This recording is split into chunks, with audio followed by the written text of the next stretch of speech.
Okay, this is bad. This is bad. I guess the fox that I've been having problems with off and on for the last couple of years, well, last year I guess it was, he'd left him alone for a long time, but I guess he came back because I lost almost every bird in this hutch. All right, well, you already heard the bad news. I lost almost all the birds in that last hutch right there. I mean, I don't know for sure that it was the fox, but it's the typical calling sign. I came out, found a bunch of birds that were dead, their legs pulled off. And that's pretty much what that fox has been doing. He didn't bother any of the birds in this hutch right here. Now, as far as how many birds I lost, I don't know. I'd have to count them up, but a lot. I was left with one adult and a handful of the baby birds I hatched out from the eggs I got from Whiskey Tango Farms. I planned on doing an update on those birds today and showing them to you, but I've lost almost all of them now. It's just pathetic. But anyway, I've still got a few of them left, so we'll take a look at them here and see how they're doing. I went ahead and moved them all into this hutch along with the one adult that was left. I don't have the lights on right now, so none of the birds are laying eggs. None of the birds are breeding right now, so I'm hoping that the adult bird, I'm not worried about the babies. They'll probably do just fine. The only thing I'm worried about is maybe the one adult bird I moved in with these other established birds. There might be some fighting, some pecking that's going on, but so far they're not bothering them because, again, they're not in a breeding mood, so they're a little bit less likely to be, aggressive with that bird. And these birds are pretty mellow. I don't have too many problems with fighting in these birds or anything. Make sure I don't have, yeah, I was just looking, I saw a bird laying down back there, but it's just one of the babies. So anyway, let me bring you in close. We'll show you the baby birds from Whiskey Tango Farms, the eggs I hatched out. Oh, I guess it's been a little over a month ago. They're about 6 weeks old now. 5 weeks old, something like that. They're still pretty small compared to the other birds, but they're growing pretty nicely. They're doing pretty well. Let me bring you in close. We'll show those to you. All right, let's get this thing opened up, and most of the birds should be in here, hopefully. There we go. You can see a couple of the young ones. I got a white one back there, the only white one left. A couple of the, looks like jumbo pharaohs are going to be. But here's, and these are all, of course, mixed in with adult birds. But here's a good one, right here. Here's one of the young ones from Whiskey Tango Farms. Doing just fine. They feathered out. They're growing great. No problems up until the fox got them. That one's a little light colored back there. I don't know if you can see him. Let me see if I can grab him. Oh, come on, come this way.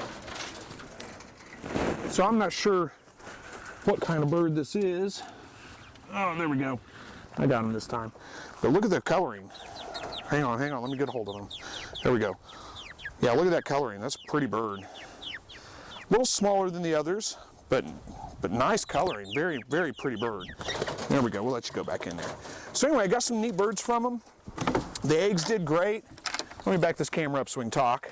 Well, I haven't counted up to see exactly how many I have left. I think I have 6 or 7 of the baby birds left, and then that one adult from that hutch. So I don't know. I got to go through and count all the birds, see how many I've got. It's plenty. I mean, it's not the end of the world. It is unfortunate. I mean, there's still feathers all over the bottom of the cage. It was just it's just a bad thing when you walk out to find that in the mornings. But it could be a lot worse. I could have lost everything.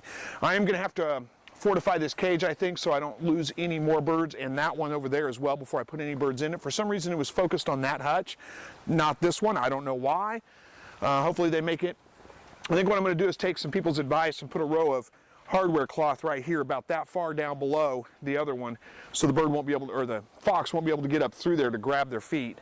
I think that's probably the easiest fix. I had electric wire run here before, and the fox quit coming around, so I took it down, but apparently he's come back. So I think that's probably going to be an easier fix. I had plenty of people suggest that. I thought that was genius. Kind of felt stupid that I didn't think of it myself.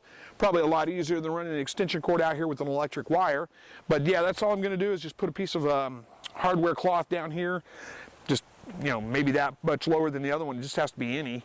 And that should keep the fox from being able to get up to the birds to get to them. So that should be a pretty easy fix. Anyway, just wanted to show you how the babies were doing. That was kind of the whole idea of this video today. But I lost most of them, but they're acclimating very, very well. They figured out how to use the waters. They're no problems eating. They're doing just great. We've had some temperatures down below 30, down in the freezing temperatures. I did lose a couple of birds when I first moved them out, 2 or 3, due to, I think I moved them out just a little early. They were only about 3 weeks old at the time. They were feathered out for the most part, but a couple of the much smaller birds, I lost a couple of those during the freeze.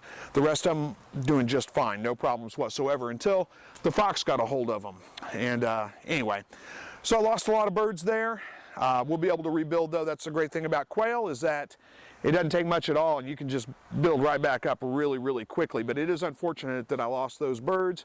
Hate to see it, but I've got to say the birds from Whiskey Tango Farms are great. I mean, they look fantastic. I've got, you know, a couple of jumbo pharaohs in there, obviously. I've got that white bird. I don't know what kind it is. I've got to look back at what they sent me.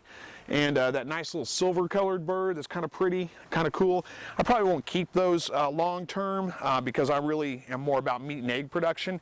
I get kind of tired with the colors after a little while. I mean, they're cool to look at and pretty to look at, but as far as meat and egg production, it's the jumbo pharaohs. That's the way to go. So that's what I tend to focus more on. I probably won't keep those birds long term, but who knows? Maybe we'll let them breed and see what comes out of it. But anyway, this is a very short video. I just wanted to share kind of the experience with you guys today that, you know, it's not always easy. Sometimes things happen. But again, it's not the end of the world. I've still got birds. I've still got enough to be able to rebuild my flock pretty easily with. So thank you guys for watching. As always, God bless.